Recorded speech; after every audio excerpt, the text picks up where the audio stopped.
10వ తరగతి ఇంటర్ ఫలితాల్లో ప్రతిభ కనబరిచిన విశ్వబ్రాహ్మణ విద్యార్థులకు ప్రతిభా పురస్కారాలు కార్యక్రమాన్ని Jammikunta Vishwabrahmana corporation welfare association ఆధ్వర్యంలో నిర్వహించారు।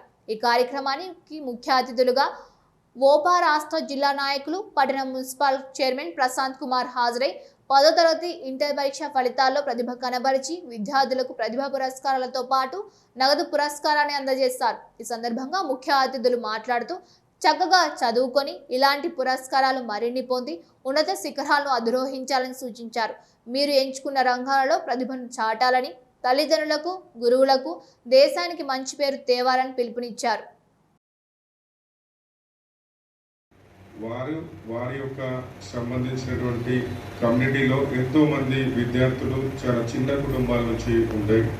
వాళ్ళందరినీ చిన్న స్థాయి నుంచే 10వ తరగతి నుంచే మనం గుర్తించినట్టయితే ఇందులో ఎవరినైనా మనము రేపు మంచి ప్రిపరేషన్స్ ఎగ్జామ్స్ కానీ ఉన్నత స్థాయికి పంపడానికి దీంట్లో మంచిగా పిల్లలు చదువుకునే వారిని మనం సెలెక్ట్ చేసుకొని ఉన్నత శిఖరాలకు చేకూరిస్తే వాళ్ళు మళ్ళీ నెక్స్ట్ తరానికి కూడా ఇంతకుముందు డాక్టర్ తులసి గారు ఇంత చిన్న వయసులో మెడికల్ ఆఫీసర్గా ఉన్నారు, ప్రశాంత్ ఉన్నాడు, మంచి బిజినెస్ మ్యాన్ ఉన్నాడు।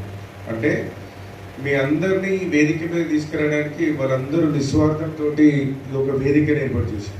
ఈ ఓపా ఏర్పాటు చేయమని చెప్పి పిల్లల తల్లిదండ్రులు, కులస్తులు ఎవరు చెప్పారు, కానీ వారి పిల్లలు కూడా కరీంనగర్ జిల్లా కేంద్రంలో కర్మ నియోజకవర్గ ఆధ్వర్యంలో ఇలాంటి ప్రతిభా పురస్కారాల కార్యక్రమంలో సారు వాళ్ళ కుమారుడు ప్రథమ బహుమతి తీసుకున్నారు। ఆయన ఇప్పుడు ఎండి చేసి సూపర్ స్పెషాలిటీ డిఎంకి ఆయన ప్రిపేర్ అవుతున్నాడు। వారి అమ్మాయి బీడిఎస్ ఇప్పుడు ఎండిఏ చేస్తుంది, రీసెంట్లీ మ్యారేజ్ అయింది। అంటే ఇద్దరు కూడాను ఇలాంటి వేదిక మీద ప్రతిభా పురస్కారాలు తీసుకున్న వాళ్ళే।